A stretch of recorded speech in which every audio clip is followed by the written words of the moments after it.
Hey everyone, ready to dive deep into the world of Fight Club? Released on October 15, 1999, this film has sparked endless discussions, and today we're uncovering every thrilling detail. If you enjoy this deep dive, don't forget to hit that like button. It really helps us grow. And for more incredible movie explorations and hidden gems, subscribe to the channel. Now, let's unravel the magic behind this cinematic masterpiece. Fight Club begins not with a bang, but with a narrator who's already reached the end of his rope. Played by Edward Norton, the unnamed protagonist is a white-collar insomniac stuck in the grinding machinery of consumerist modern life. From IKEA catalogs to support groups for illnesses he doesn't have, he drifts in and out of a numb, disconnected existence. His apartment is immaculate. His job is soul-sucking. His narration is dry and self-aware, cutting through the glossy surface of the American dream to reveal something raw and hollow underneath. Then something changes. Enter Marla Singer, played with nihilistic intensity by Helena Bonham Carter. She's a tourist of despair, crashing support groups just like him, and her arrival ruins the only thing that was giving him peace: fake connection. But the real rupture comes on a business flight when our narrator meets Tyler Durden. Brad Pitt's Tyler is everything he's not: charismatic, fearless, philosophical, primal. A soap salesman with anarchist ideals and rock star swagger, Tyler represents a kind of liberation. The kind that isn't gentle. What follows is a slow descent into chaos. After the narrator's apartment explodes in a mysterious fire, he moves in with Tyler in a dilapidated house on the edge of nowhere. They begin fighting not out of anger, but for release. This is where Fight Club is born. A secret society where men beat each other senseless as a form of spiritual therapy. It's raw, it's brutal, and it spreads like wildfire. Wordless flyers, underground basements, whispered passwords. The first rule of Fight Club is, you do not talk about Fight Club. But we are talking about it because what it's really about is deeper than fists and bruises. Tyler becomes a messianic figure. He challenges the system, mocks advertising, preaches about shedding possessions and ego. You are not your job.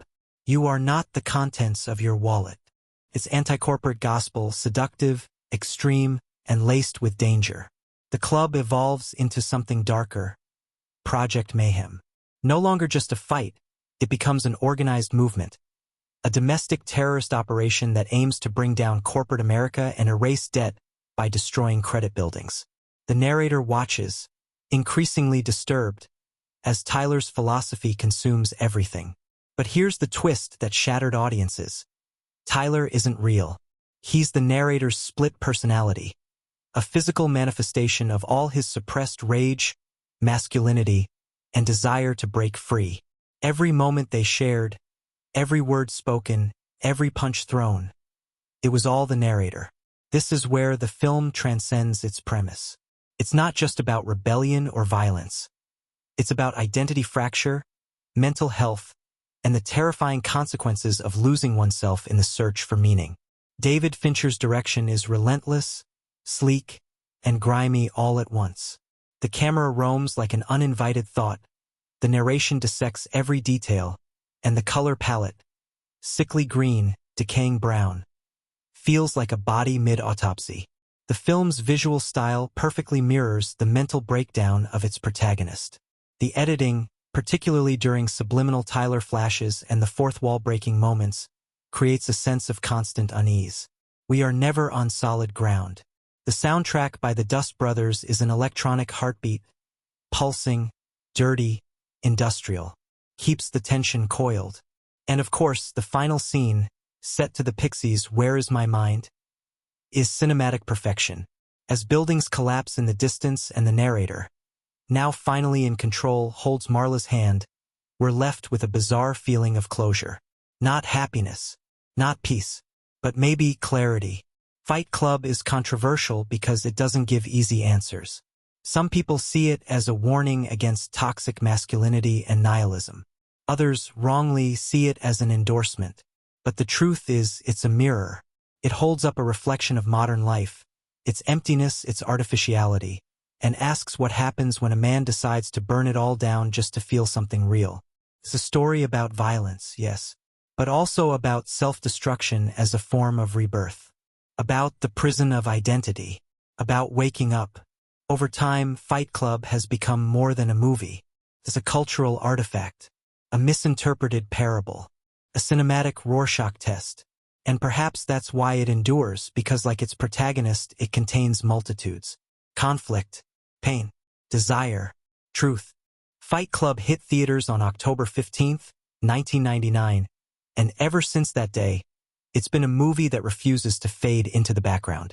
It didn't arrive quietly. It crashed through the doors of late 90s cinema like a punch to the gut, challenging everything audiences thought they knew about storytelling, identity, and what it means to truly feel alive. Directed by David Fincher, the film took a sharp turn away from traditional filmmaking and delivered something raw, dangerous, and unforgettable. What makes Fight Club extraordinary isn't just the twist, though that twist still stuns people who watch it for the first time. It's how the movie dives deep into the mind of a man who is losing control of his reality, and how it turns that personal breakdown into a powerful message about the world we live in. This is a film that starts with insomnia and ends with explosions. And in between, it explores modern life, masculinity, consumerism, chaos, and the human need for meaning. It's bold, dark, funny, uncomfortable, and deeply thought-provoking. At the center of Fight Club is a narrator we never learn the name of, played by Edward Norton. He works a boring job, spends his free time shopping for furniture from catalogs, and suffers from terrible insomnia. His life feels empty, even though he seems to have everything. An apartment full of modern things, a steady job, and no major problems. But he's numb. To feel something, anything, he begins attending support groups for diseases he doesn't have, pretending to be terminally ill. There, he finds release in the emotions of others. It's strange, but for a while it works. Then he meets Marla Singer, a chain-smoking, cynical woman who's also faking illnesses at these support groups. Marla, played by Helena Bonham Carter, becomes a thorn in his side. She reminds him that he's lying, and her presence ruins the fake peace he had created. Their relationship is messy from the start, full of tension, suspicion, and a strange kind of attraction. She's chaotic in her own way, and she's going to matter more than he knows. Everything really changes when he meets Tyler Durden, played by Brad Pitt, on a business flight. Tyler is magnetic, confident, and lives by no one's rules but his own. He makes soap from human fat, talks about freedom from possessions, and carries a sense of purpose that the narrator lacks completely. Tyler doesn't care about brands, jobs, or money. He's wild, dangerous, and free, and exactly what the narrator secretly wants to become. When the narrator's apartment mysteriously explodes and leaves him with nowhere to go, he moves into Tyler's abandoned, run-down house on the edge of town. There's no structure, no comfort, and no rules. One night, Tyler asks him to hit him. What starts as a strange moment between two men quickly becomes something much bigger. They begin fighting regularly, not out of anger, but as a way to feel alive. Word spreads, and other men begin joining. This becomes Fight Club, a secret underground group where men gather in basements to beat each other senseless. The club gives them something society hasn't: purpose, connection, and raw experience. It's not just about violence. It's about stripping away everything fake in life: status, money, routine, and getting back to something real. Tyler becomes a leader, a prophet of sorts. His words turn into commandments. His ideas grow louder, and the narrator watches, half in awe, half in fear. But Fight Club doesn't stay a club. It becomes a movement, Project Mayhem. Now it's not just about fighting. It's about destroying the system. Credit card companies, advertising, corporate power, all of it becomes the target. Tyler leads a series of increasingly dangerous stunts, pushing his followers to become soldiers in a war they don't fully understand. It's anarchic, it's radical, and it's terrifying. As the narrator tries to stop Tyler and figure out what's really happening, he discovers a truth that breaks everything apart. Tyler isn't real. He's a part of the narrator's own mind. Everything Tyler said, did, or led was him. His split personality created Tyler to express everything he couldn't. The fighting, the destruction, the rebellion. It was all him trying to escape a life that felt meaningless. This twist isn't just clever. It forces viewers to rethink everything they saw, question what's real, and look closer at the deeper messages. The performances in Fight Club are unforgettable. Edward Norton's portrayal of the narrator is filled with nervous energy, dry wit, and slowly unraveling desperation. Brad Pitt as Tyler Durden is pure electricity, charismatic, unpredictable, and hypnotic. Helena Bonham Carter gives Marla a raw vulnerability behind her sarcasm and messiness. Together, they create a triangle of chaos, desire, and destruction. But this movie isn't just about the story. The visuals are stunning and gritty. The color palette is sickly and industrial, giving everything a decaying, dirty feeling that matches the film's mood. The camera work, especially during the narrator's mental breakdowns, is creative and disorienting. Director David Fincher uses clever tricks, like subliminal flashes of Tyler, fast cuts, and digital effects, to show how unstable reality has become. The editing feels alive. The soundtrack, composed by the Dust Brothers, adds a pulsing, electronic layer that keeps the tension building. When Fight Club was first released, it shocked critics and audiences. Some people didn't know what to make of it. Was it dangerous? Was it genius? Over time, the film gained a massive cult following. It spoke to a generation that felt lost in jobs, ads, credit card debt, and fake smiles. It gave voice to feelings that many people didn't know how to express.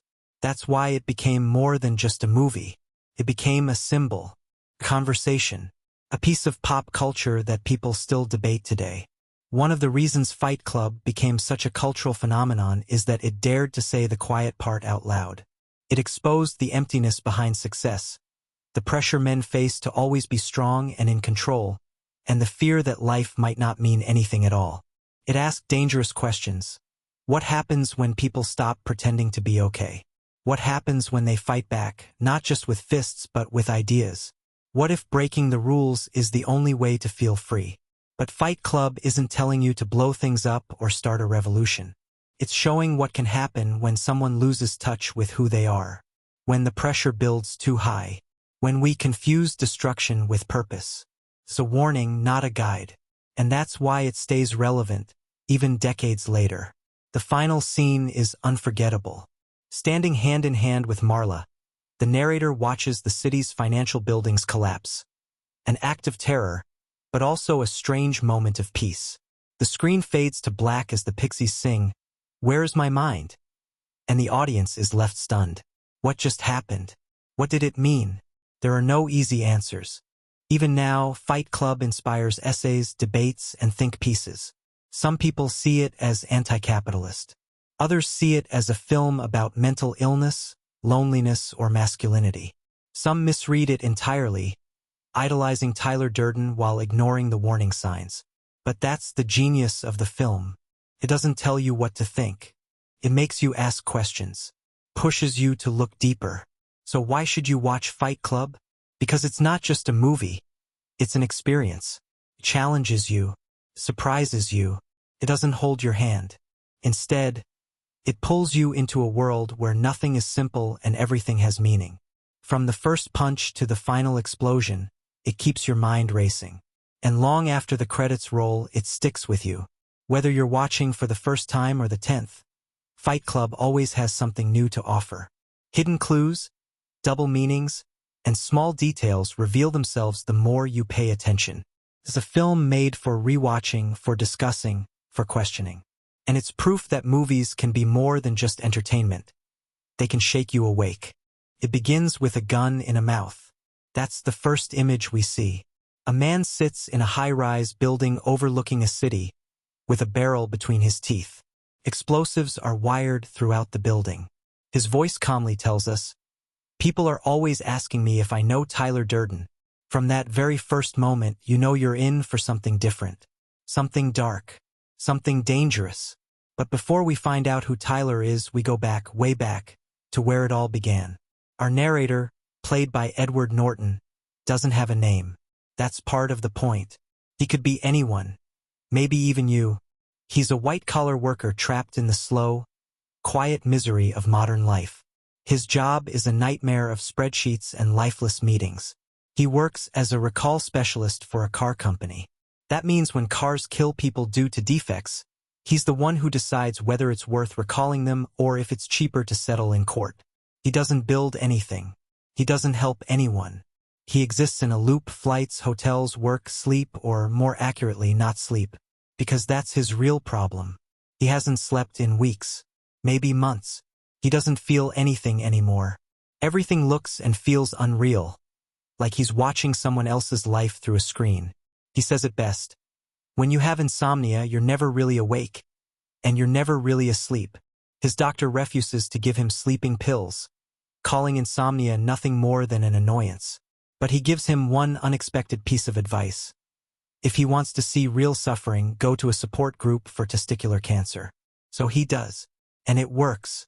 Sitting in those dimly lit church basements surrounded by dying people, he starts to cry, really cry, for the first time in years. A man named Bob wraps him in his arms. Bob has bitch tits from hormone treatments, and a soft heart to match. He sobs into Bob's chest, and something inside him shifts. He sleeps that night like a baby. So he becomes addicted to these support groups, visiting ones for everything: parasites, brain parasites, blood diseases, anything with grief, pain, and tears. The raw human connection gives him release. For a while, this becomes his cure, his secret. But then she shows up. Marla Singer. Marla is like a living warning sign. She smokes like a chimney, dresses like she's just walked out of a thrift store dumpster, and floats through life with a detached, sarcastic energy. She's not sick. Just like him, she's faking. She ruins everything. He can't cry anymore when she's around because he knows she's lying too. She's a mirror showing him what he is and what he's pretending not to be. He confronts her and they strike a deal. They split up the groups. She can have Mondays, Wednesdays, and Fridays. He'll take the rest. For a time, that solves the problem. But something about her sticks with him. There's tension, chemistry, and something heavier, unspoken. Then comes the flight. Our narrator is traveling constantly for work, shuffling through airports, dragging his carry-on through identical terminals. That's when he meets Tyler Durden. Tyler is unlike anyone he's ever met. Played by Brad Pitt, Tyler is charismatic, unpredictable, confident. His job? He makes soap, yes, soap. But it's how he talks that hooks you. Tyler doesn't believe in owning things. He mocks consumerism, laughs at ads, and drops philosophical bombs like, the things you own end up owning you. He's attractive, wild, and free in a way the narrator isn't and desperately wants to be. After the flight, the narrator comes home to find his apartment has exploded. Everything he owned, his IKEA furniture, his stereo, his clothes, gone. The cause? A gas leak, apparently. But something doesn't add up. Suddenly, the life he had built, filled with catalog-perfect items and empty comfort, is wiped clean. He calls Tyler. They meet at a bar. They drink. They talk. And as the narrator stumbles through his grief over losing his stuff, Tyler challenges him. You're not your job. You're not how much money you have in the bank. You're not the car you drive. You're not the contents of your wallet. You're not your fucking khakis. Then, outside the bar, Tyler says something strange. I want you to hit me as hard as you can. It sounds ridiculous, but he does it. They fight, and it hurts, and it's messy, and it's honest. For the first time in forever, the narrator feels something. The pain is real. The violence breaks through the numbness. Other men begin to notice. They want in. These after-hours fights behind bars or in parking lots become more regular. Rules are formed. The first rule of Fight Club is, you do not talk about Fight Club. The narrator moves into Tyler's house. It's a crumbling, abandoned wreck on the edge of the city. No phone, no modern comforts. Mold, leaks, creaks, and shadows. But it feels alive. Real. They continue fighting. They recruit others. Fight Club grows. What started as two men swinging punches becomes something more. A movement. A ritual. A secret rebellion against modern life. The fights aren't about anger. They're about stripping away the mask society forces you to wear. In the basement, no one cares about your job, your name, your salary. You fight, you bleed, you feel. These men, mostly young and middle class, are all searching for something. Tyler becomes their leader, not just in the ring but outside it too. He talks about letting go of fear, of possessions, of the expectations that weigh people down. His speeches are part sermon, part threat, and all charisma. Marla returns. She starts calling the house, sometimes threatening suicide, sometimes just rambling. The narrator tries to ignore her, but Tyler doesn't. One night, she shows up and Tyler sleeps with her. Loudly, constantly. The narrator hears them through the walls. He's angry but not sure why. Jealous? Confused? Disgusted? He starts to feel like Tyler is taking over, at home, at Fight Club, even in his own mind. Tyler is always there. He starts sleeping less, forgetting things, losing time. Tyler becomes bolder. He burns a chemical scar into the narrator's hand, forcing him to feel pain and accept it, without distraction. This is your pain. This is your burning hand. Don't deal with it the way those dead people do. Tyler teaches him that self-destruction is the path to freedom. They begin recruiting new members.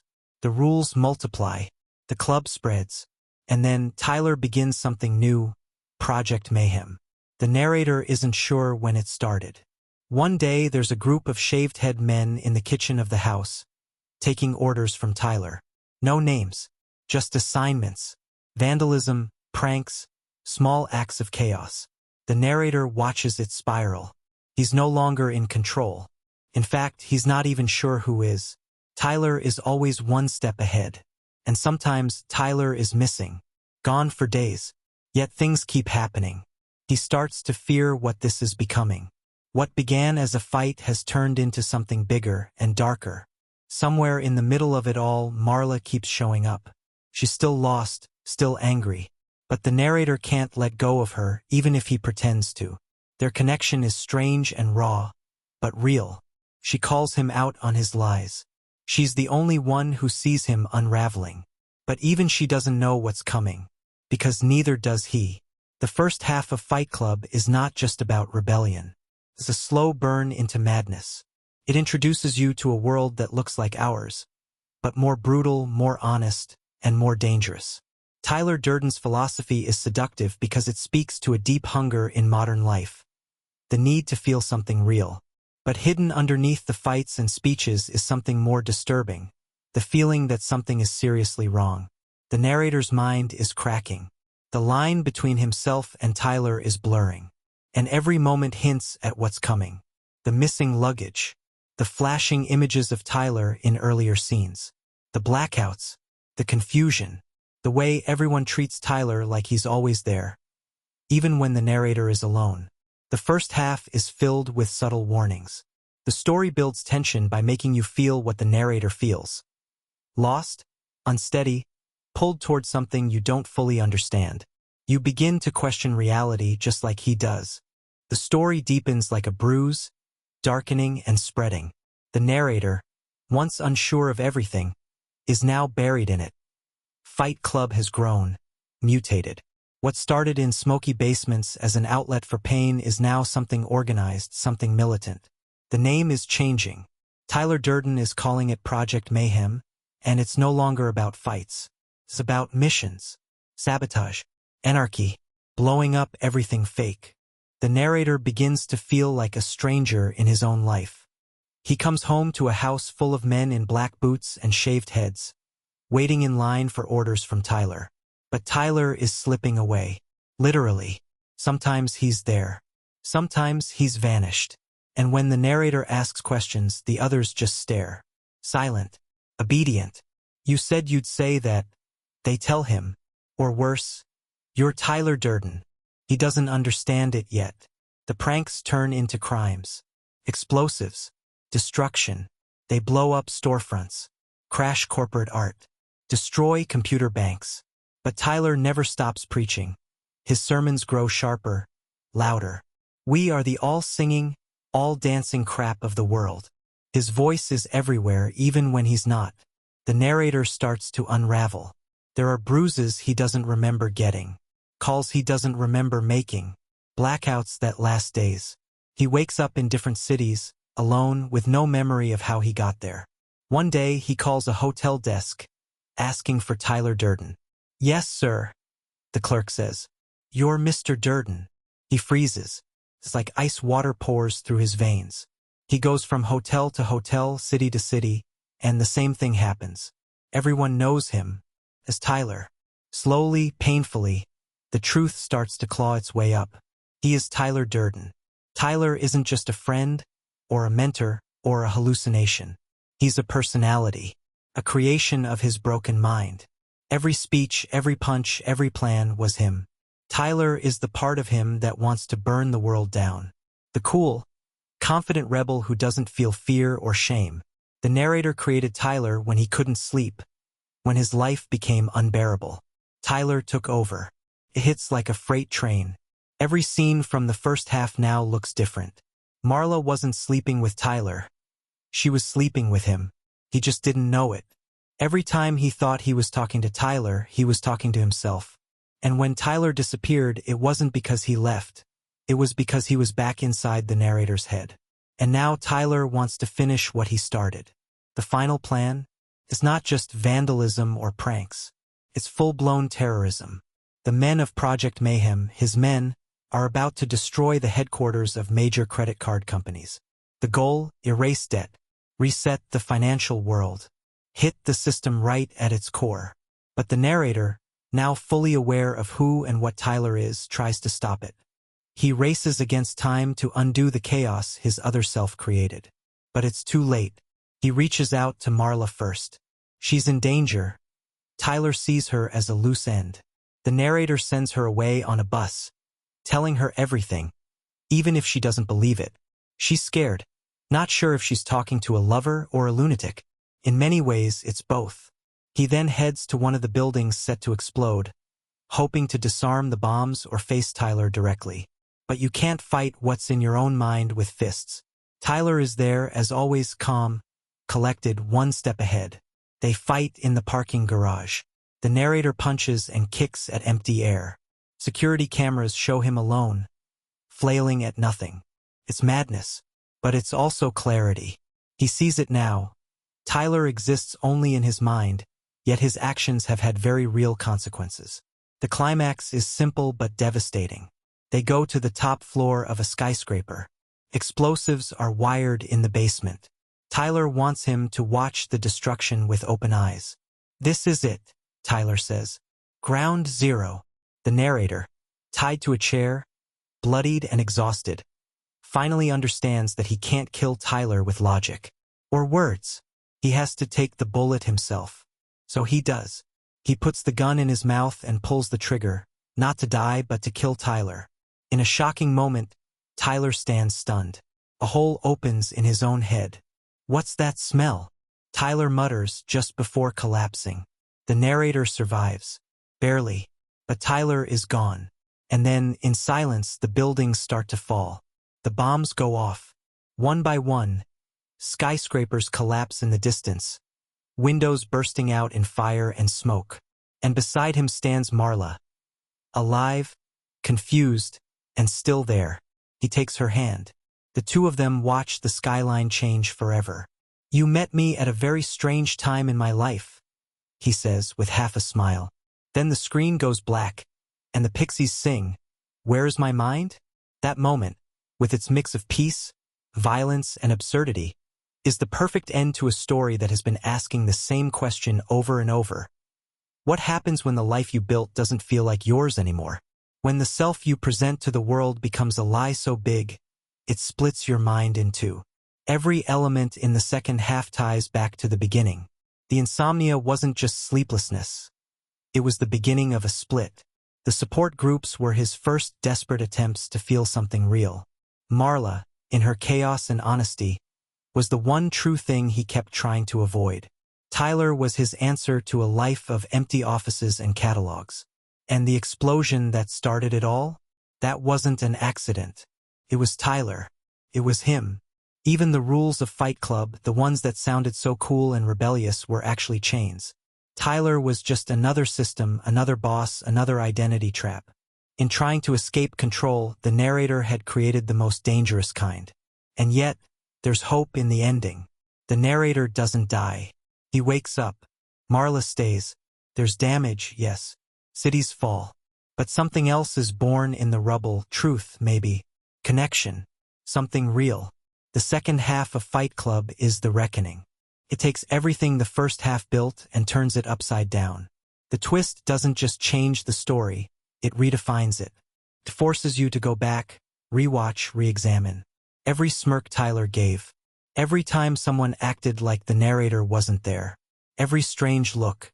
Every blackout. It all meant something. And emotionally, it hits deep. Because the real fight wasn't against the world. It was inside. A war between comfort and freedom. Numbness and pain. Control and chaos. The narrator created Tyler because he needed to escape.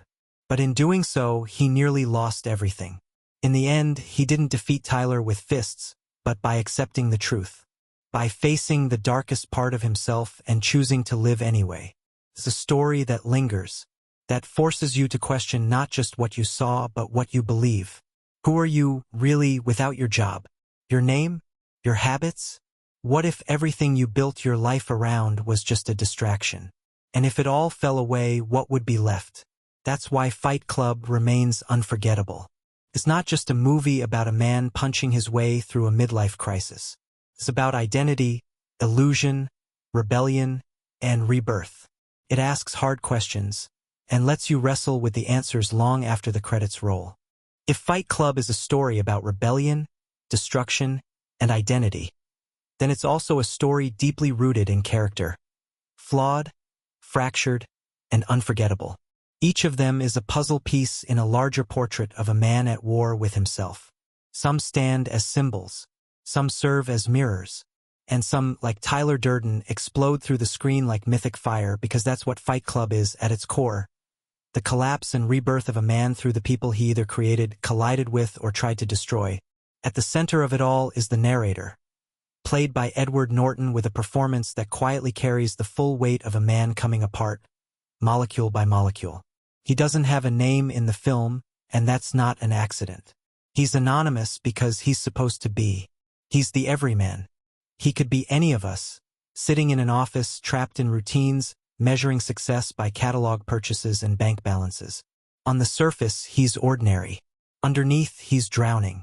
The narrator is a man carved hollow by a modern life that promised happiness but delivered only comfort. He's addicted to consumerism, convinced that his identity is built from what he owns. The right duvet, the right coffee table, the perfect lighting in the bathroom. But all of it leaves him numb. And that numbness has consequences. His insomnia isn't just a medical issue. It's a metaphor for the spiritual deadness inside him. He's disconnected not just from others, but from himself. Norton's performance is a masterpiece of restraint. He speaks in dry monologues, his voice tired, ironic, sometimes bitter. There's a subtle panic in his eyes, even when his face is calm. His body slouches into spaces like he doesn't want to take up too much room. He doesn't explode, he implodes gradually. And because he holds back so much, every moment of emotion hits harder. When he finally cries, it's like something ancient is breaking loose. But everything changes when Tyler Durden enters. Tyler, played with fiery brilliance by Brad Pitt, is not just another character. He's the living embodiment of everything the narrator wishes he could be. He's confident, fearless, strong, wild. He says what he thinks. He laughs in the face of danger. He doesn't follow rules, he writes his own. Tyler is charismatic from the second he appears. He wears loud shirts, carries himself with swagger, and moves like he owns the world. But most importantly, he offers freedom. Where the narrator lives in quiet desperation, Tyler thrives in chaos. But Pitt never plays him like a madman. Instead, he plays Tyler like a revolutionary, with conviction, charm, and clarity. You believe him. You want to listen. That's what makes him so dangerous. He doesn't demand power, people give it to him. Tyler's speeches feel like gospel to the disillusioned men around him. You're not your job. You're not how much money you have in the bank. You're not the car you drive. You're not the contents of your wallet. He tears apart the lie of consumer happiness and replaces it with something more primal. Pain, brotherhood, purpose.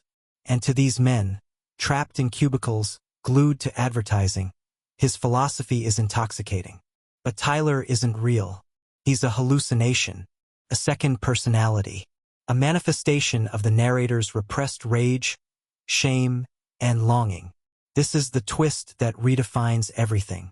Tyler is the perfect man not because he's real, but because he's invented. Every bold thing he says, every wild thing he does, is actually the narrator expressing a part of himself that has been buried for too long. That's the beauty of their dynamic. Tyler doesn't just influence the narrator. He is the narrator. Every fight, every crime, every fire lit in the night, it all comes from the same broken soul, trying to feel alive again. Their chemistry on screen is electric because they represent two halves of the same coin. One is reason, one is chaos. One is denial, one is fury. When they speak to each other, they're really speaking to themselves. And once the narrator realizes this, the story shifts again. From external conflict to internal war. Killing Tyler isn't about stopping someone else. It's about killing the version of himself that can no longer exist. And then there's Marla Singer, portrayed by Helena Bonham Carter, who feels like she wandered out of a different movie and crashed into this one, and thank God she did. Marla is the only character who speaks the truth without dressing it up. She's raw, sharp, unpredictable. She fakes her way into support groups just like the narrator. But she never pretends to be anything she's not. She's a survivor, a little toxic, a little tragic, but always real. Marla's presence shatters the narrator's fragile world. He sees her as a threat because she knows what he's doing, because she's doing it too.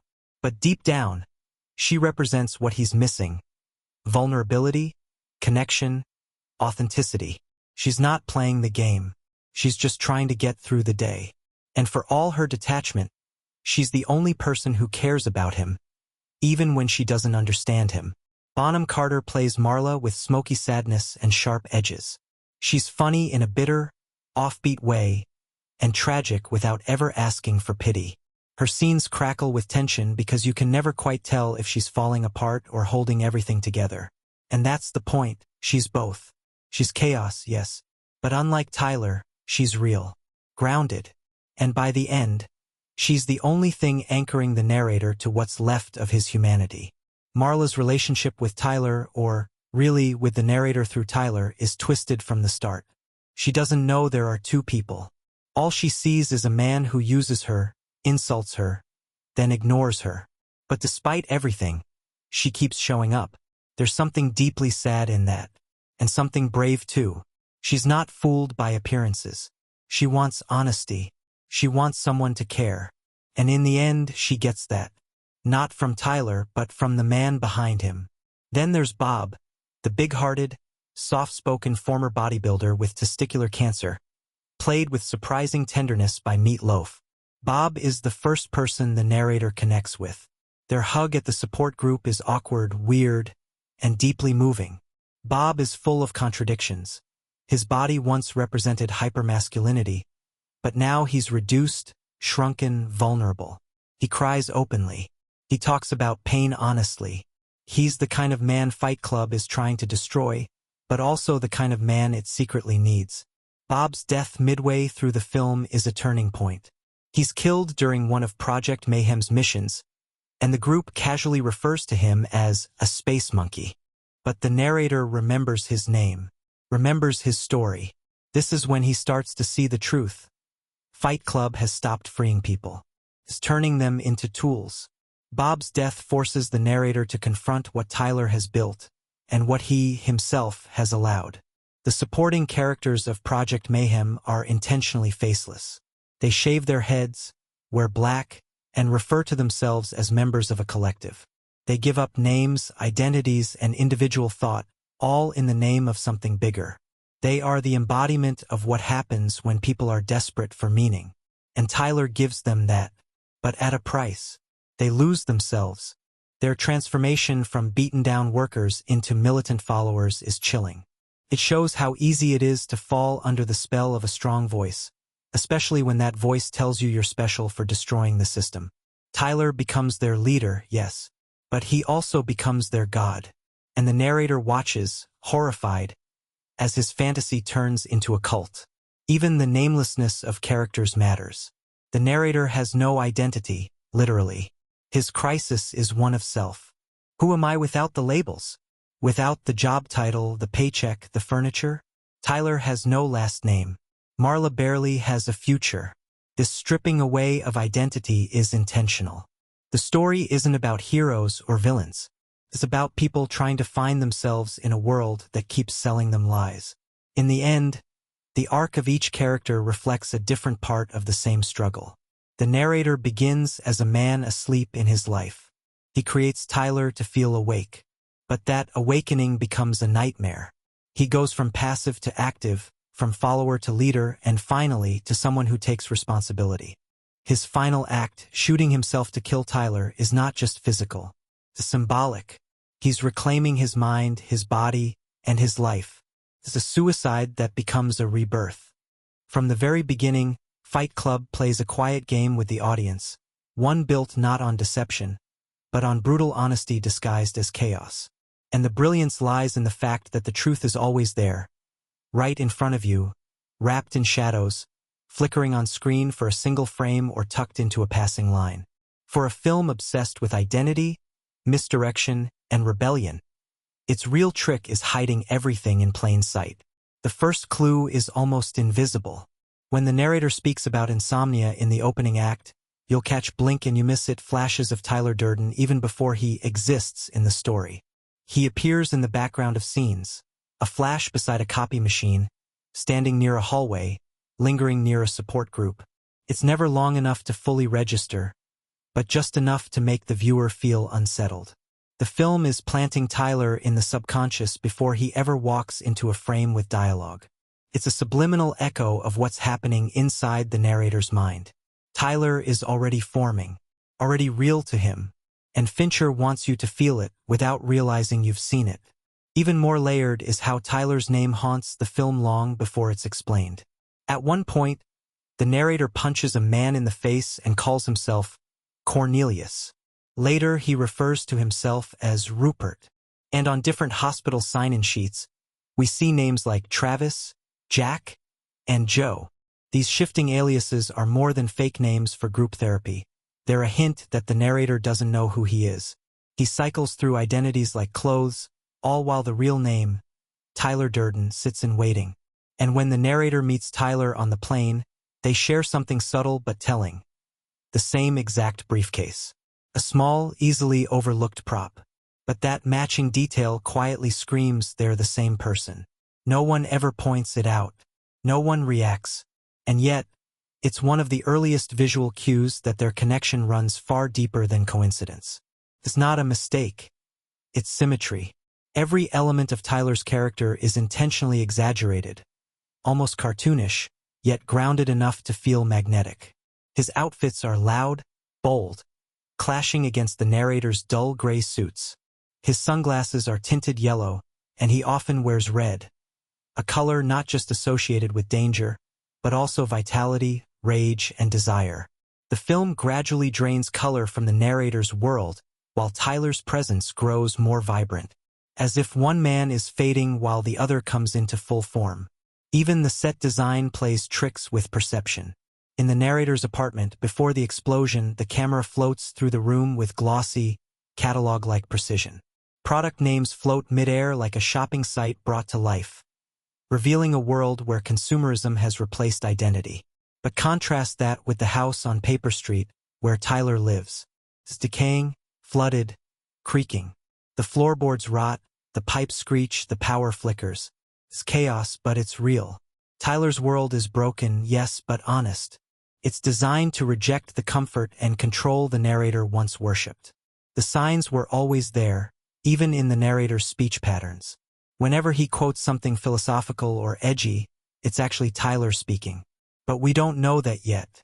His inner monologue gradually becomes Tyler's voice, until eventually Tyler doesn't need a voiceover at all, he becomes flesh. And still, the narrator doesn't question it. Neither do we. And then there are the rules. The first rule of Fight Club is, you do not talk about Fight Club. Perfect circle. Spoken twice. The rules Tyler gives the club aren't just guidelines, they're commands meant to suppress thought. Ironically, the film that became a cultural icon for rebellious individualism actually builds its underground group on blind obedience. The brilliance lies in the contradiction. As the men become more loyal to Tyler, they lose what made them individuals. They don't talk. They stop using names. They wear the same clothes.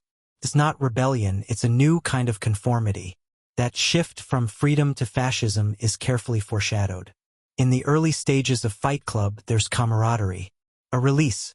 But as Project Mayhem forms, everything becomes strict, militaristic. You start to notice how often Tyler speaks in we. We are the all-singing, all-dancing crap of the world. The language shifts from personal to collective. Tyler isn't just rejecting capitalism. He's replacing it with a new religion, with himself as the prophet. Even the fight scenes evolve in tone. Early on, they're raw and clumsy, two men discovering pain. But later, they become almost ritualistic. There's less anger, more purpose.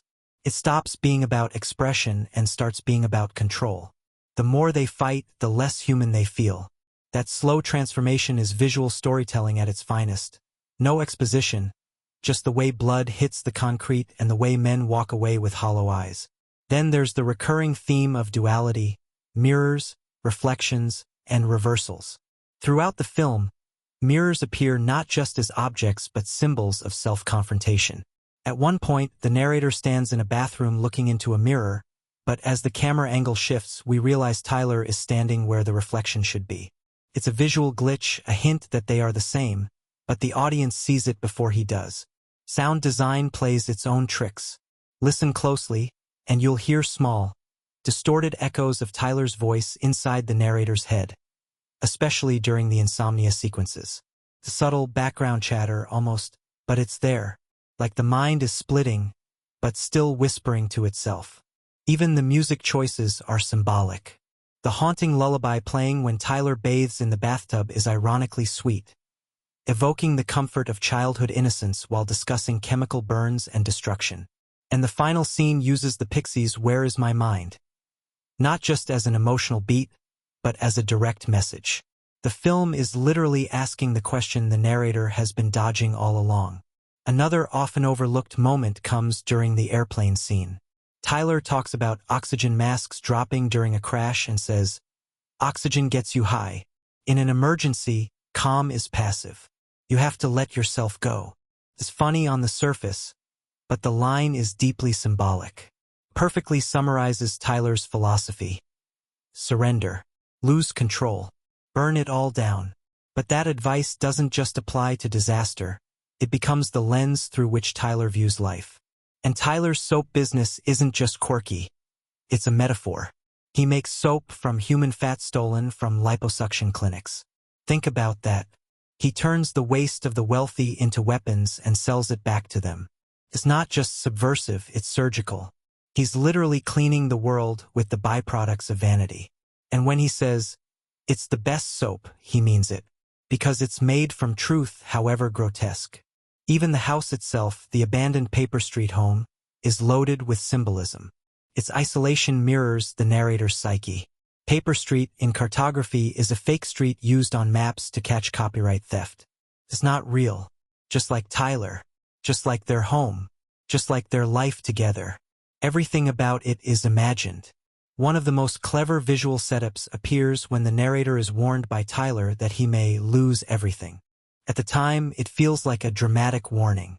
But there's even deeper irony in how the narrator tries to destroy Tyler by shooting himself. The act that ends Tyler is not a violent blow, but an act of self-acceptance. He has to confront that Tyler was never a separate man. Just a manifestation of everything he hated and everything he needed. The bullet passes through his mouth. The source of all the lies and half-truths he's spoken to himself.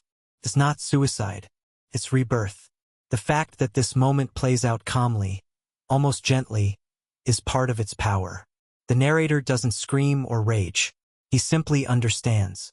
The buildings collapse in the distance. He holds Marla's hand. It's the first truly authentic connection he's made. And in that final moment, we return to the beginning, but everything has changed. He's whole now. Not clean. Not cured. But honest. There are still even more buried symbols. Like the Starbucks cup that appears in nearly every single scene, sometimes front and center, sometimes tucked in the corner. It's a sly jab at consumer culture, reinforcing the idea that corporate branding has invaded every part of our lives. The film never points it out. It just lets the audience sit with it, as if to say, even in your rebellion, you're still being sold something. Even the narrator's job, calculating the worth of human life based on cost-benefit ratios, becomes a metaphor for how the modern world quantifies existence. Life is only valuable if it's cheaper to save than to replace. That cold, mechanical logic is part of what pushes him toward collapse. And so when Tyler introduces destruction as a form of rebirth, it doesn't feel evil. It feels like justice. Fight Club rewards the viewer who watches not just with their eyes, but with their attention. It layers every shot, every sound, every line of dialogue with something deeper. It challenges you to look closer because nothing is random. Not the lighting, not the editing, not even the typos in the IKEA catalog shots. And yet, even with all its complexity, the film never loses its emotional center. The hidden details aren't just clever, they're meaningful. They reinforce the story's core. The search for identity, the hunger for authenticity, the pain of waking up in a world that doesn't feel like yours. That's the ultimate magic of Fight Club. It's a film that tells you the truth, lies to your face, and then dares you to watch it again and see what you missed. Making Fight Club was no ordinary film shoot. It was a wild, chaotic ride full of creative risks, tense moments, and groundbreaking choices that echoed the rebellious spirit of the movie itself. From the moment the project was greenlit, the team knew they were stepping into uncharted territory. Director David Fincher, already known for his perfectionism and meticulous attention to detail, had a clear vision but faced major hurdles trying to translate Chuck Palahniuk's novel into a visual and emotional masterpiece.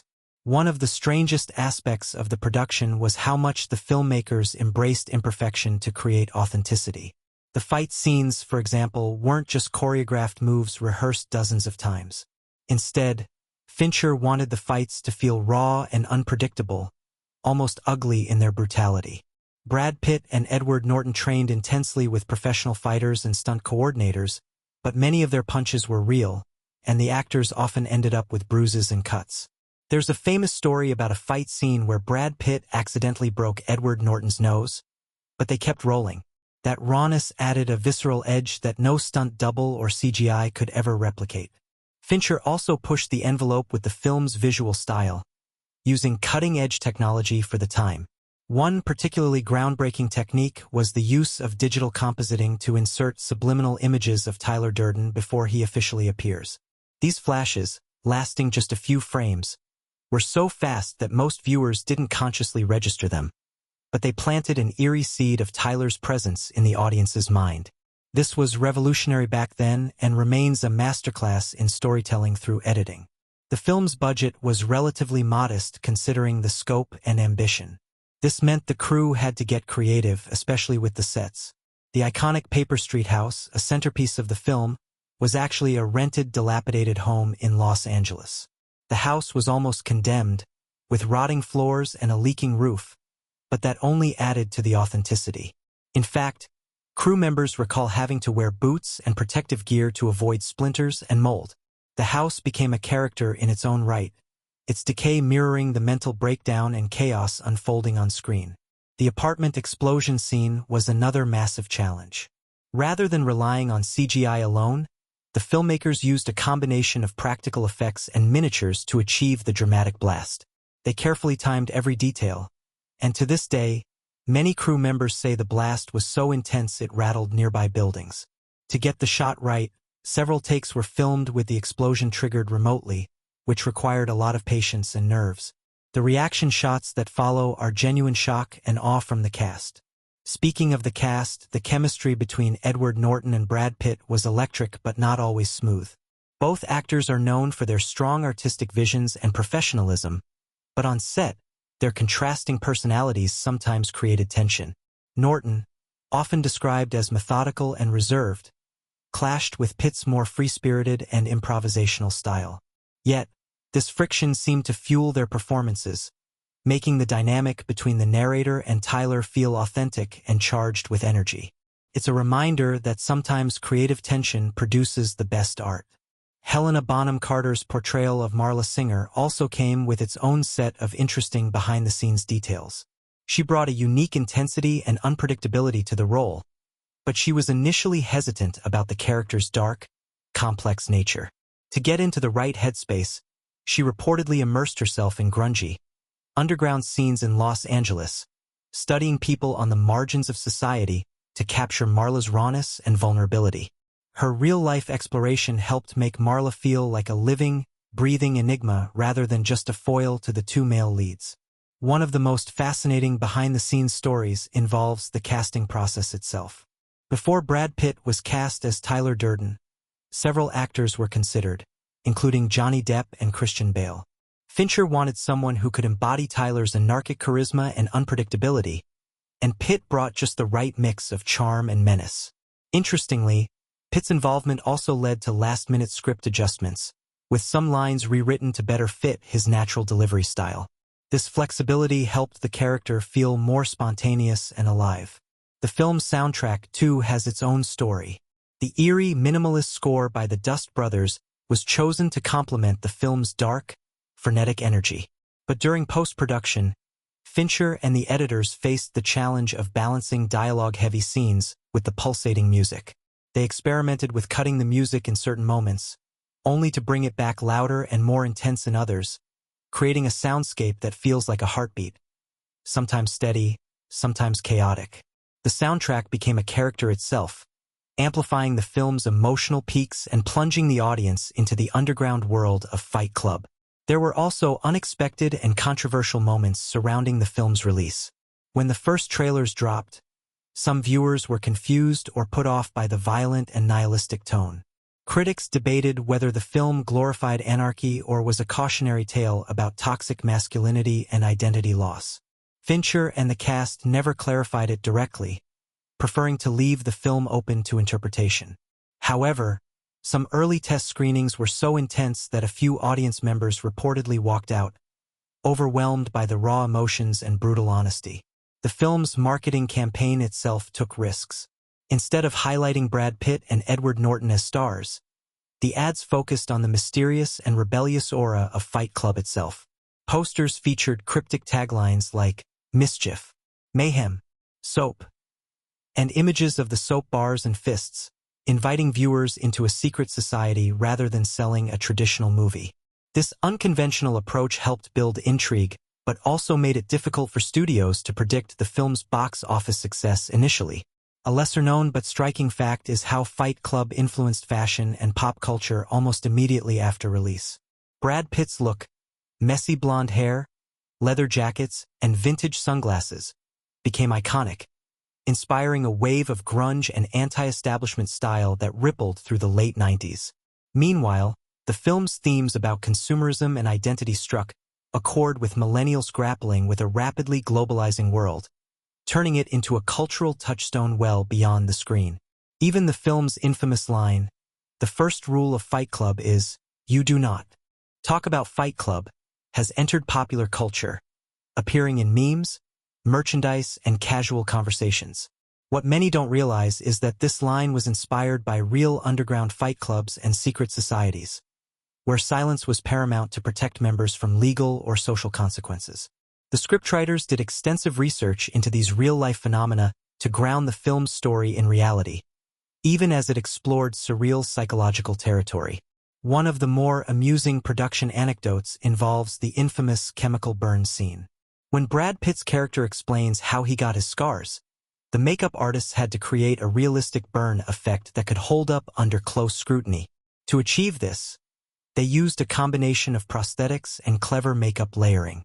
During filming, Pitt reportedly enjoyed playing up the pain and discomfort, improvising lines and gestures to make the moment feel less staged and more spontaneous.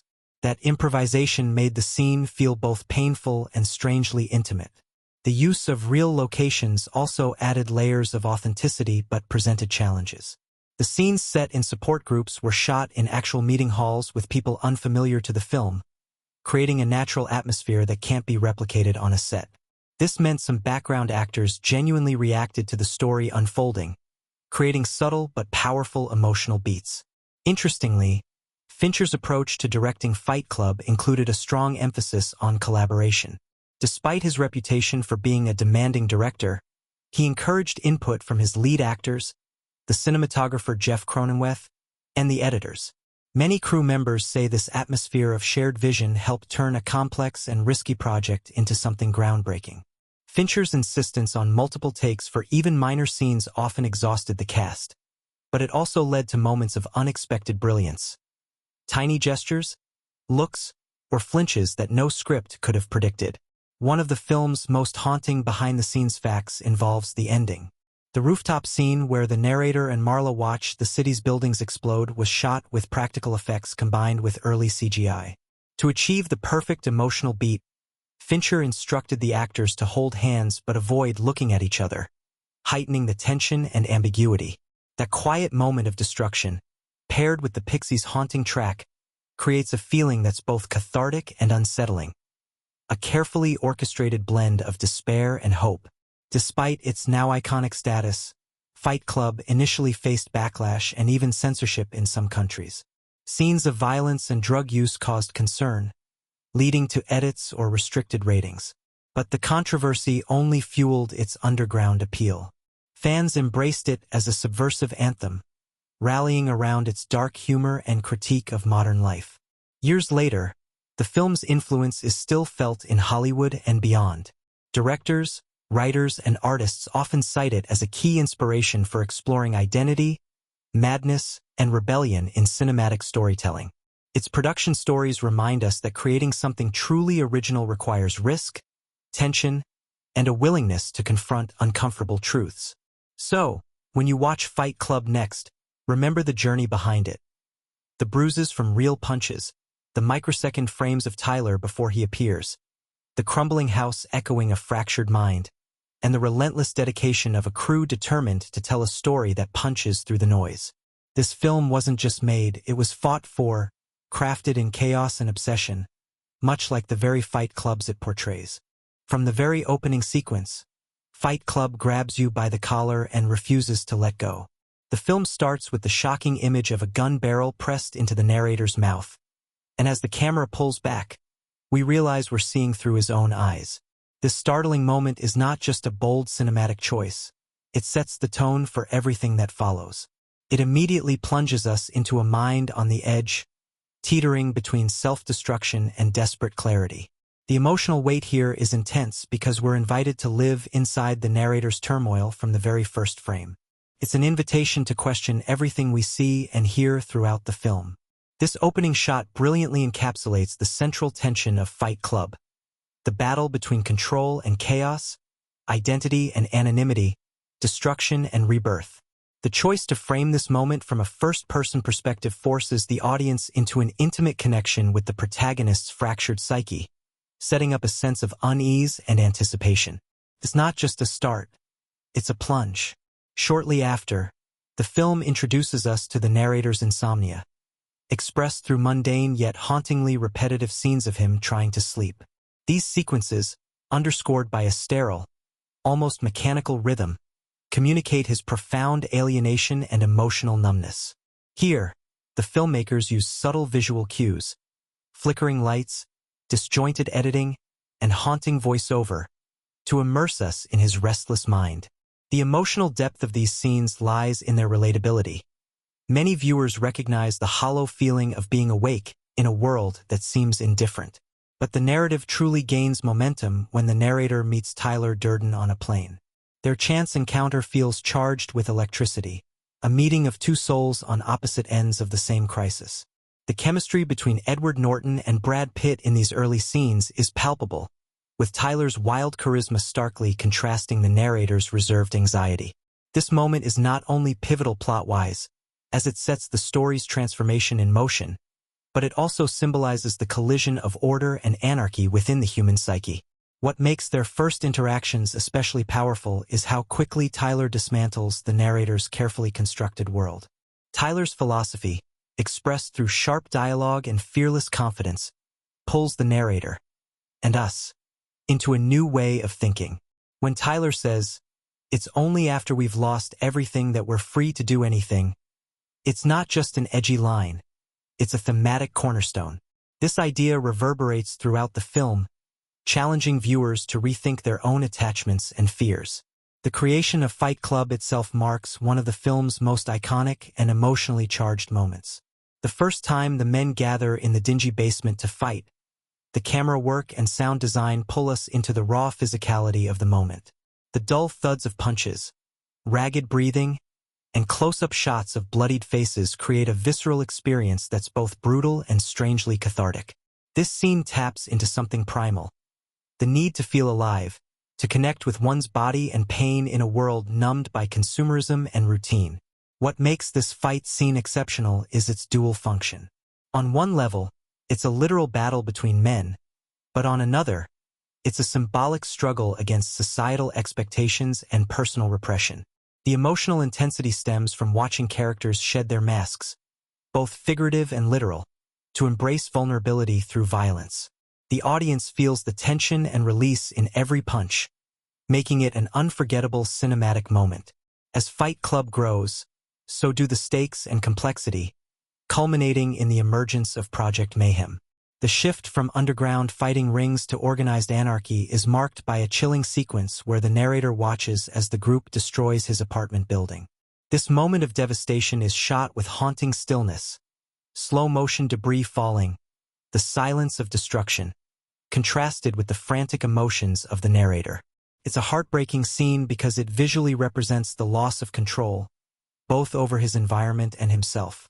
This sequence carries immense thematic weight, symbolizing the death of the old self and the collapse of the material world the narrator once valued.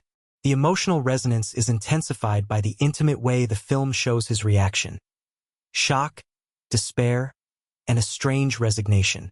It forces the audience to confront the consequences of unchecked rebellion and the blurred line between liberation and chaos.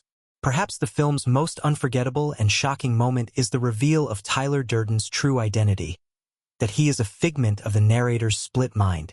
This twist reshapes the entire narrative, casting previous scenes in a new light. The filmmakers cleverly plant subtle clues throughout. The subliminal flashes, shared briefcase, and the way the narrator sometimes speaks Tyler's words, that gain new meaning once the truth emerges. The emotional impact of this revelation is profound. It's a moment of horror and clarity, forcing both the character and audience to grapple with fractured identity and self-deception.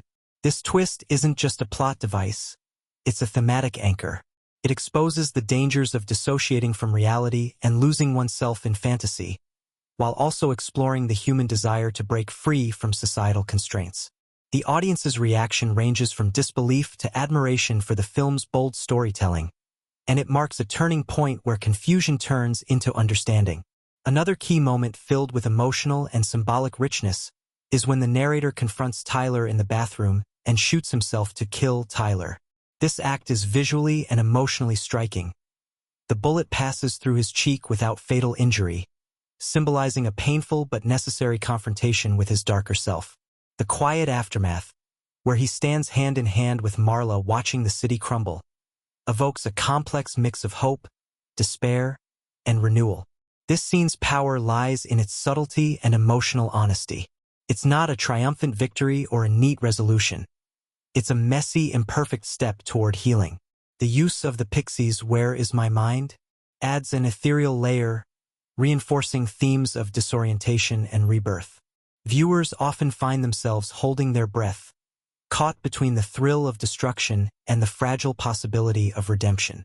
Marla Singer's presence throughout these moments adds critical emotional texture. Her chaotic yet genuine nature contrasts with the narrator's detached confusion and Tyler's anarchic charm. The scenes where she interacts with the narrator, especially their tense yet tender moments, ground the film in human connection amid the swirling madness. Her laughter, pain, and vulnerability provide a necessary counterbalance to the film's darker themes, reminding the audience of the cost of isolation. One particularly impactful sequence involves Marla and the narrator in a hotel room, where they share a fraught conversation about honesty and fear. This moment is raw and unpolished, illuminated by close, intimate shots that expose their emotional fragility. It's a turning point where both characters confront their loneliness and desire for authenticity, bringing emotional depth that resonates long after the scene ends. The film's clever use of, delivered with a mix of humor and menace, are both exhilarating and chilling. These monologues resonate because they tap into universal frustrations with modern life, alienation, consumerism, and the loss of meaning. The audience often feels inspired and disturbed simultaneously, mirroring the complex emotions the film intends to provoke.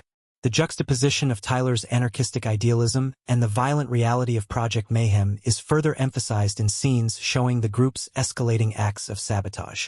The cool, calculated destruction contrasts sharply with the earlier raw fights, illustrating the dangerous consequences of fanaticism. Watching this transformation unfold is both fascinating and unsettling, as it highlights the thin line between liberation and tyranny. The film's visual storytelling also enhances the impact of these key moments. David Fincher's use of color, lighting, and camera movement creates moods that shift from sterile detachment to frenetic chaos to quiet despair. For example, the scenes featuring the narrator's corporate life are bathed in cold, muted tones, emphasizing his disconnection. In contrast, the Fight Club sequences pulse with warmer, grittier colors and kinetic camera work, drawing the audience into the underground world. In quieter scenes, Fincher employs stillness and shadows to underscore isolation and inner turmoil. The interplay of light and darkness often mirrors the film's central theme of duality, visually reinforcing the psychological split between the narrator and Tyler. Audiences' reactions to these key moments have evolved over time. Initial viewings often provoke shock, confusion, or exhilaration, while repeated watches reveal layers of meaning and subtle craftsmanship. The film's ability to provoke thought and debate is a testament to the power of its critical scenes. Fans and critics alike cite these moments as defining features that elevate Fight Club from a mere thriller to a profound exploration of identity and modern malaise. In essence, the film's most impactful scenes work together to create a tightly woven emotional and thematic tapestry. They guide the audience through a journey of self-destruction and self-discovery, blending moments of violence, vulnerability, humor, and despair. Each scene is a piece of the puzzle, contributing to a whole that is greater than the sum of its parts. From the very first moments of Fight Club, it becomes clear that this isn't just a story about underground fighting or a man's struggle with insomnia. Beneath the surface, the film pulses with urgent questions about identity, consumerism, masculinity, and the search for meaning in a fractured modern world. The narrator's journey reflects a deeper crisis faced by many, a sense of emptiness that creeps in when life feels dictated by rules, expectations, and material obsession. At its core, the film tackles the theme of identity, the struggle to define oneself in a society obsessed with appearances and possessions. The narrator begins as a man lost in monotony, stuck in a cycle of buying furniture from IKEA and attending meaningless support groups. His life feels scripted, as if he's living someone else's dream. This existential numbness is portrayed with quiet desperation, showing how modern life can strip away individuality and leave people hollow. Tyler Durden emerges as the opposite. Wild, rebellious, and untethered. But he's not simply an escape. He's a symbolic representation of the narrator's suppressed desires and rage. Tyler embodies the primal urge to break free from societal chains and reclaim power over one's life. Their relationship is a metaphor for the internal conflict many face, the battle between conformity and freedom, order and chaos. When the narrator embraces Tyler, it's like he's surrendering to his darker self, challenging the sanitized version of himself forced by society. This duality is underscored visually and narratively throughout the film. The split identity theme reflects how people often wear masks to hide their true selves, struggling with inner contradictions. The film's reveal that Tyler and the narrator are the same person is not just a twist. It's a profound statement about fragmentation and self-awareness. It suggests that the path to wholeness involves facing and integrating all parts of ourselves, even the unsettling ones. Consumerism and materialism are major themes woven tightly into the story. The narrator's initial obsession with possessions, catalog furniture, brand names, and luxury items illustrates the emptiness behind the American dream. These objects, meant to bring happiness, instead highlight his dissatisfaction and disconnection. The film critiques how consumer culture encourages people to find identity through things rather than experiences or genuine connections, trapping them in endless cycles of desire and disappointment. Tyler's radical rejection of materialism serves as a counterpoint. His infamous line, "The things you own end up owning you," captures the core message. The creation of Fight Club itself is an act of rebellion against consumerist values, a space where men strip away their social facades and confront raw existence. This fight against consumerism escalates with Project Mayhem, which takes the rejection to an anarchistic extreme, destroying credit card companies and buildings symbolizing corporate power. This escalation shows both the allure and dangers of extreme rebellion, questioning whether destruction is liberation or chaos. Masculinity is another crucial theme the film dissects with nuance and grit. At a time when traditional male roles were evolving and being questioned, Fight Club offered a raw portrayal of men searching for identity and purpose in a world that seemed to have sidelined them. The men who join Fight Club are looking to reclaim something lost, a sense of strength, control, and brotherhood that modern life has eroded. Their fights are physical manifestations of internal struggles, attempts to feel alive in a society that often reduces men to providers or consumers.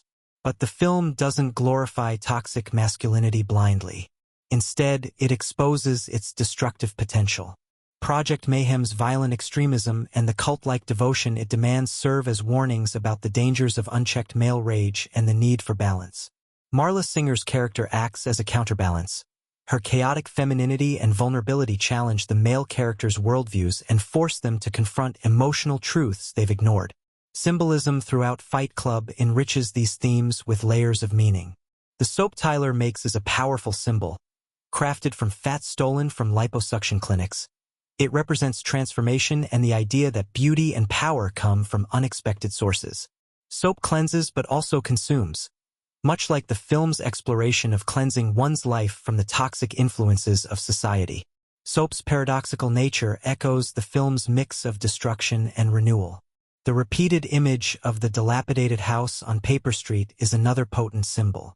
The house reflects the narrator's mental state, crumbling, unstable, yet a space of freedom and creation. It's a sanctuary away from societal expectations, but also a place where chaos reigns. Its destruction near the film's climax symbolizes the collapse of old identities and structures, forcing the characters to confront the aftermath of their rebellion. The fight scenes themselves carry symbolic weight. Beyond their physical brutality, they represent a shedding of superficial layers, a ritualistic reclaiming of self through pain and vulnerability. Blood and bruises become badges of authenticity in a world that prizes appearances over substance. The film's social commentary extends to broader cultural critiques. It delves into the alienation of modern life, where people are disconnected from community, nature, and themselves. The narrator's insomnia and emotional numbness are metaphors for this disconnection. The support groups he attends, though initially faked, become genuine attempts to find connection in a fragmented world. This tension highlights how humans crave meaning and belonging, even when society pushes them toward isolation. Fight Club also critiques the capitalist system's role in creating these anxieties. The sterile offices, endless advertising, and obsession with status symbols illustrate a world where individual value is tied to economic success and consumption. The film challenges viewers to question these values and consider what truly gives life meaning. Yet, despite its dark tone, the film leaves space for hope. The final scenes suggest the possibility of transformation and new beginnings, even amid destruction. The narrator's acceptance of his fractured self and his connection with Marla imply that healing comes through acknowledging complexity and embracing authentic relationships. Through its storytelling, Fight Club captures the zeitgeist of the late 1990s but remains strikingly relevant today. Its themes of identity, rebellion, and societal critique resonate in an era still grappling with consumerism, alienation, and questions about masculinity. The film's power lies in how it blends these themes with compelling characters, sharp dialogue, and striking visuals, creating a narrative that is both thrilling and deeply thought-provoking. It invites viewers not just to watch but to reflect, to question their own lives, the roles they play, and the systems they inhabit. From the very start, Fight Club grabs viewers not just with its story, but with a distinct visual and auditory style that immerses you in its fractured, chaotic world. Director David Fincher's signature meticulousness is everywhere. Every frame, camera move, and sound is carefully crafted to serve the story's emotional core and thematic depth. This film isn't just watched. It's experienced, felt deeply through its innovative cinematic language. One of the first things you notice is the film's color palette, which perfectly mirrors the psychological state of the narrator and the world he inhabits. Muted, cold tones dominate the corporate office scenes. Gray, blue, and sterile white create a clinical atmosphere that reflects the numbness and detachment of the narrator's daily grind. These colors feel suffocating and lifeless, emphasizing the soul-crushing monotony of consumer culture. In contrast, the underground fight scenes burst with warmer, grittier colors, rich browns, deep reds, and shadowy golds that pull viewers into a raw, visceral space. This shift in color communicates a journey from repression to primal expression, from order to chaos. Fincher's use of lighting also plays a key role in visual storytelling. He often employs low-key lighting to create shadows and depth, enhancing the sense of mystery and psychological tension. Scenes in the basement where Fight Club takes place feel claustrophobic and intense, thanks to strategic shadows that obscure faces or distort features, visually reflecting the blurred lines between identity and alter ego. Meanwhile, the sterile corporate spaces are flooded with harsh fluorescent lights, evoking discomfort and a lack of warmth. Camera work in Fight Club is dynamic and expressive, seamlessly blending traditional techniques with innovative approaches that pull viewers inside the characters' minds. Handheld shots are used during fight scenes to create a sense of immediacy and chaos, making you feel every punch and stumble. The jittery movement mimics the adrenaline and raw energy of fighting, drawing you into the moment. In contrast, static and symmetrical shots are common in the narrator's mundane world, emphasizing rigidity and control. One of the film's most remarkable visual techniques is the use of subliminal flashes and quick cuts, almost imperceptible images that flicker on screen, planting seeds of Tyler Durden's presence before his full reveal. These brief glimpses of Brad Pitt's character serve as clever foreshadowing and deepen the narrative's psychological complexity. They reflect the fractured, unreliable nature of the narrator's perception, reminding viewers to question what they see. Editing in Fight Club is sharp and rhythmic, expertly balancing pacing to heighten tension or provide brief moments of reflection. The film moves fluidly between fast cuts during fights or moments of chaos, and slower, lingering shots that allow emotional weight to settle. This editing rhythm mirrors the narrator's mental state, restless and fragmented at times, calm and introspective at others. The transitions often feel seamless, which helps maintain narrative momentum while highlighting key emotional beats. The film's sound design is another critical layer of storytelling, shaping atmosphere and mood with precision. The use of silence and ambient noise often contrasts with sudden bursts of sound, amplifying tension and unease. For example, in fight scenes, the raw thuds of punches, ragged breathing, and groans dominate the soundscape, creating an immersive, almost visceral experience. These sounds connect the audience physically to the action, making the violence feel immediate rather than distant. Musically, Fight Club features a memorable score by the Dust Brothers that blends electronic beats with gritty textures, perfectly complementing the film's themes of rebellion and chaos. The pulsating rhythms build a sense of urgency and unrest, mirroring the narrator's inner turmoil. The soundtrack's energy ebbs and flows with the story, rising during moments of confrontation and falling back into haunting melodies during introspective scenes. The choice of music underscores the clash between the sterile modern world and the raw human impulses Tyler encourages. One of the most iconic uses of music is the closing scene, Where the Pixies, Where Is My Mind, plays as the narrator and Marla watch the city skyline explode in the background. The song's dreamy, detached vibe contrasts with the apocalyptic imagery, creating a surreal, poignant finale that lingers long after the credits roll. This juxtaposition evokes the film's central tension between destruction and rebirth, chaos and calm. Fincher also employs unique visual effects to enhance the storytelling without overwhelming the narrative. A standout example is the digital mind hack sequences where the camera dives into the narrator's brain, showing rapid-fire flashes of advertisements, random thoughts, and subliminal messages. These effects are both visually striking and thematically rich, illustrating how modern minds are bombarded with stimuli and manipulated by media. The rapid editing and layered images convey the overload and fragmentation experienced by the character and, by extension, the audience. The design of the sets and locations contributes heavily to the film's atmosphere. The drab corporate offices, sterile hotel rooms, grimy basements, and crumbling houses aren't just backdrops. They reflect the characters' inner lives. Each space feels carefully chosen and detailed to enhance the story's mood. The gritty, worn-down look of the Fight Club basement contrasts sharply with the cold minimalism of the narrator's office, visually representing his split existence. Fincher's attention to detail extends to props and costumes, which subtly reinforce character traits and themes. Tyler's worn leather jacket and carefree style visually set him apart from the narrator's bland suits, signaling his rebellious spirit. Meanwhile, the use of everyday objects, like the IKEA furniture manuals, the bar of soap, or the exploding credit card bill, anchors the film in a recognizable world while twisting these symbols to critique consumer culture. The narrative's nonlinear structure is supported by clever editing and visual cues, allowing the audience to piece together the story as the narrator's fractured mind unfolds. The film frequently uses flashbacks, voice-over narration, and sudden shifts in perspective, immersing viewers in the same confusion and revelation that define the protagonist's experience. This storytelling approach keeps the audience engaged and heightens the impact of key plot twists.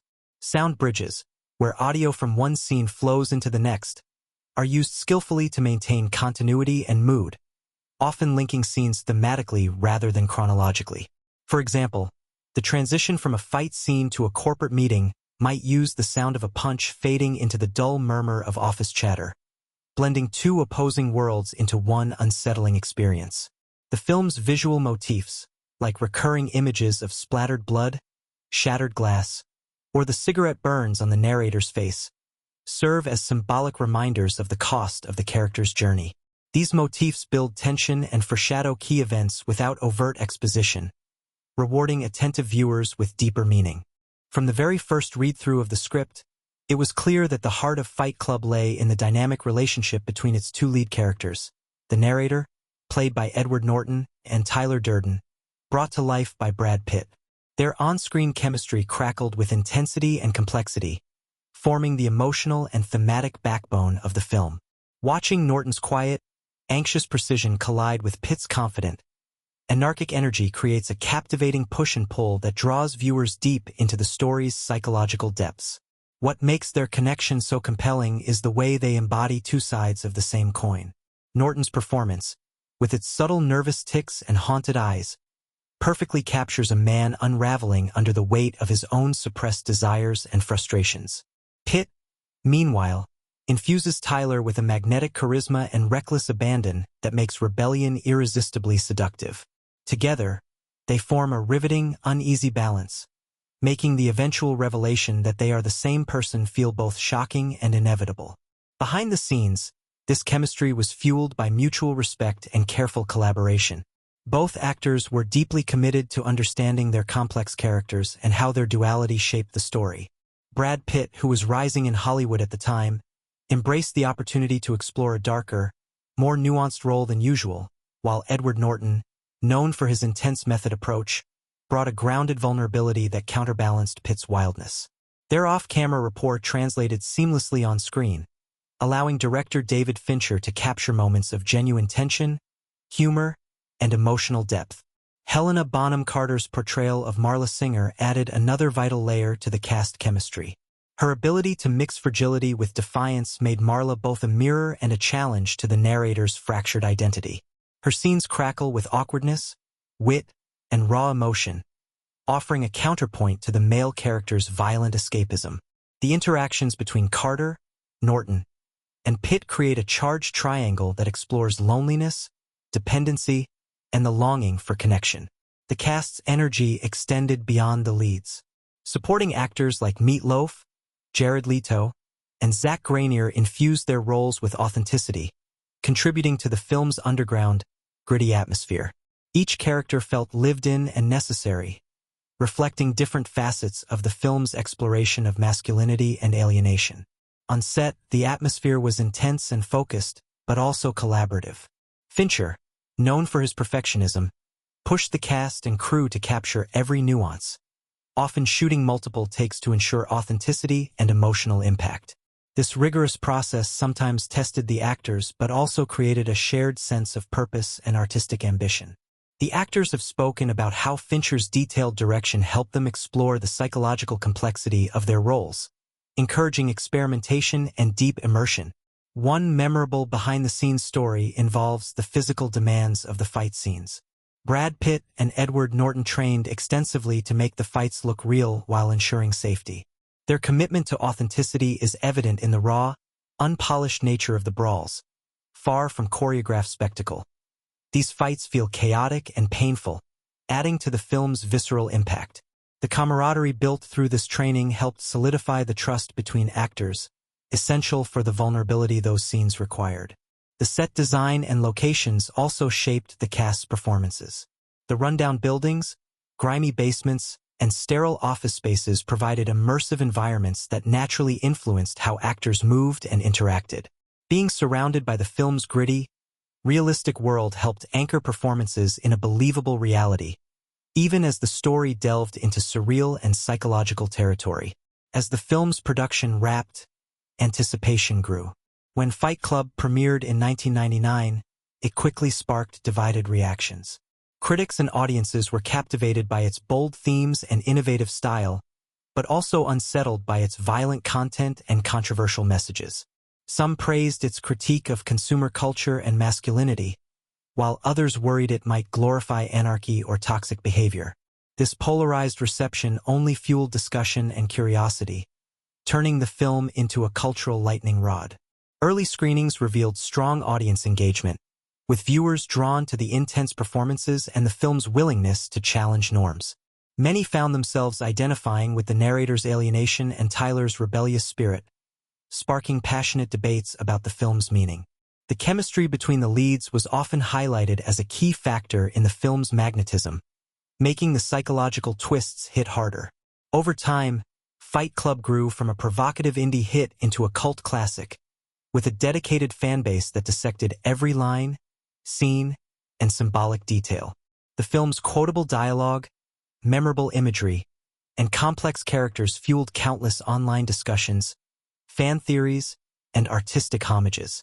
Edward Norton's awkward, introspective voiceover and Brad Pitt's iconic lines like, "The first rule of Fight Club," entered pop culture lexicon, further embedding the film into collective memory. Fans also celebrated the chemistry and dynamic between the leads, often revisiting their favorite scenes to experience again the fragile power balance and escalating tension. The characters' relationships continue to resonate because they tap into universal struggles, identity, connection, rebellion, which remain relevant decades later. Behind the scenes, cast members have reflected fondly on their experiences, noting how the film challenged them artistically and personally. Brad Pitt has spoken about how playing Tyler Durden allowed him to explore darker sides of personality rarely seen in mainstream films. Edward Norton has highlighted the emotional toll and complexity of portraying the narrator's psychological unraveling. Helena Bonham Carter often mentions how Marla's chaotic energy was both fun and demanding to channel. Critics revisiting the film years after its release often praise how the cast's performances, grounded in genuine chemistry, elevate what could have been a simple cult thriller into a